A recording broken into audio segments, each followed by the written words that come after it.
Hi friends, welcome to Sandhya Kutti channel.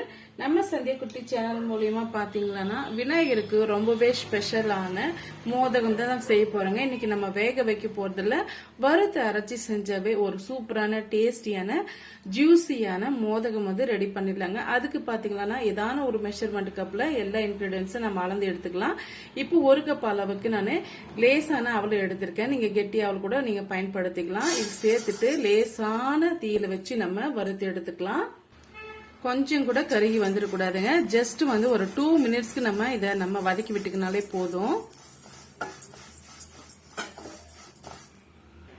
பாருங்க நல்லா வறுபட்டு வந்துருச்சு. இந்த ஸ்டேஜ்ல நம்ம ஒரு பிளேட்டுக்கு மாத்தி விட்டுக்கலாம். இப்ப அதே கடாயில வேர்க்கடலையை சேர்த்துக்கலாங்க. ஒரு கப் அளவுக்கு நான் வேர்க்கடலை எடுத்திருக்கேன். அதுவும் வந்து மிதமான தீயில வச்சு வறுத்து எடுத்துக்கலாம். பாருங்க இந்த அளவுக்கு வறுபட்டு வந்த உடனே இதையுமே அதே பிளேட்டுக்கு மாத்தி விட்டுக்கலாங்க.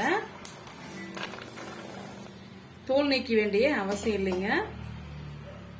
இப்ப அதே கடாயை பயன்படுத்திட்டு ஒரு கப் அளவுக்கு பொட்டுக்கடலை சேர்த்துக்கலாம். இது லைட்டா 1 நிமிஷம் வறுத்து விட்டாலே போதுங்க. ஆல்ரெடி வந்து பொட்டுக்கடலை வந்து வறுபட்டு வந்ததுதான். இருந்தாலுமே நமக்கு நல்லா கிறிஸ்பியா வர்றதுக்காக ஒரே ஒரு நிமிஷம் வரைக்கும் நம்ம இது போல நம்ம வறுத்து விட்டுக்கலாம்.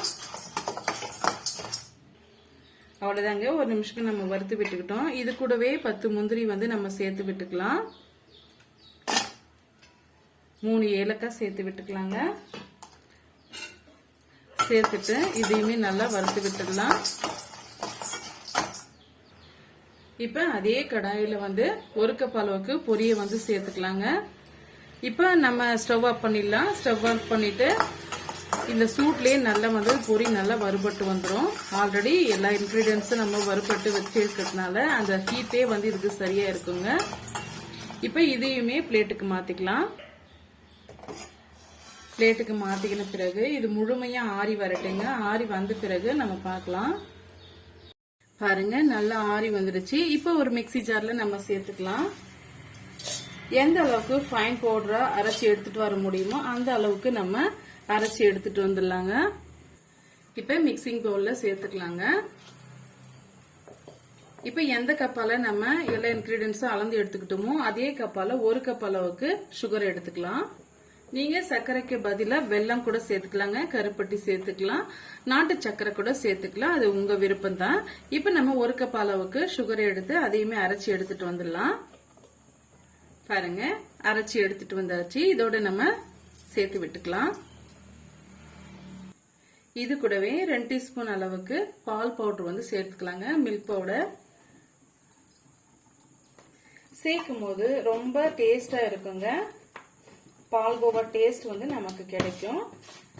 இல்ல வந்து நீங்க பால் பவுடர் சப்போஸ் இல்லைன்னா ஒன்னும் கவலைப்பட வேண்டாங்க. இப்ப அது கூடவே நம்ம காய்ச்சி ஆற வச்ச பால் வந்து கொஞ்சம் கொஞ்சமா சேர்த்து பிசைஞ்சு விட்டுக்கலாம். எடுத்த உடனே அதிகமான பால் வந்து சேர்த்துட வேண்டாங்க. நம்ம சர்க்கரை சேர்த்துக்கிறதுனால இலகி வரும். இப்ப நம்ம ஏற்கனவே வந்து முந்திரி பருப்பு வேர்க்கடலையில நம்ம சேர்த்துருக்கோம் இல்லைங்களா, அதுல இருந்து எண்ணெய் வந்து பிரிஞ்சு வருங்க கைகளால இது போல பிசைஞ்சு கொடுக்கும் போது. இப்ப பிளேவருக்காக 1 டீஸ்பூன் அளவுக்கு நம்ம நெய் வந்து ஆட் பண்ணிக்கலாம். சேர்த்துட்டு நல்லா வந்து பிசைஞ்சு விட்டுக்கலாங்க.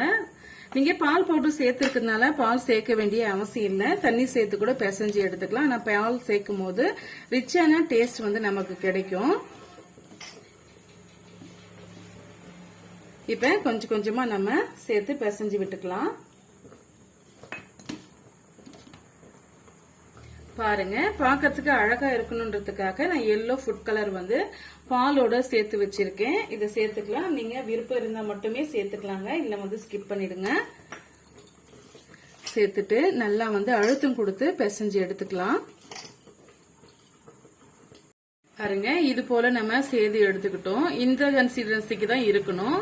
இப்ப நம்ம செய்யறதுக்காக ஒரு மோதகம் அச்சு எடுத்துக்கலாங்க. அப்பதான் பாக்கிறதுக்கு நல்ல லுக்கா இருக்கும். இப்ப இதுல வந்து கொஞ்சமா நெய் வந்து அப்ளை பண்ணிக்கலாம். பாருங்க நெய் வந்து அப்ளை பண்ணிக்கிட்டேன். இப்ப கொஞ்சமா நம்ம மாவு எடுத்து அதுல வந்து அப்படியே ஃபில் பண்ணிக்கலாங்க. இந்த அளவுக்கு தான் இருக்கணும். போட்டுட்டு இது போல நல்லா வந்து அழுத்தி விட்டுருங்க. அழுத்தி விடும் போதுதான் உள்ள கேப் இருக்கிற போது நல்லா ஃபில் ஆயிட்டு வரும்.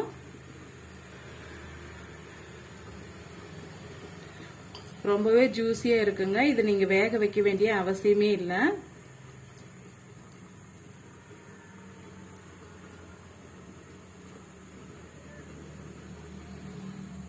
பாருங்க, சூப்பரா ரெடி ஆயிடுச்சு.